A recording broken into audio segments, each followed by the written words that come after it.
How to find mouse pointer location with PowerToys on Windows. Hello guys and welcome back to the channel. In this video, I'm going to show you how you can find mouse pointer location with PowerToys on Windows. So let's get started. First of all, you gotta download PowerToys on your PC. To do that, you gotta head over to Microsoft Store, go to the top bar and search for PowerToys. And then if you have not installed it before, you'll be able to see an install button right over here. You're gonna click on install, and once done, you'll be able to see open. So open your application and you will be redirected to the PowerToys settings.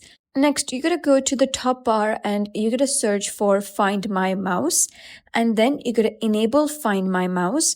Right next to it, you'll be able to see a toggle button, so simply toggle it on. And right beneath it, you'll be able to see activation method. By default, it's press Left Ctrl Twice. When you press Left Ctrl Twice quickly, you'll be able to see your mouse pointer pointed right in front of you. You can also change your activation method to press Right Ctrl Twice, shake mouse, and you can also add any custom shortcut you want. And well, that is basically how you can find mouse pointer location with PowerToys. So if you find this guide helpful, give it a thumbs up and don't forget to subscribe for more helpful tutorials. I'll see you in the next video.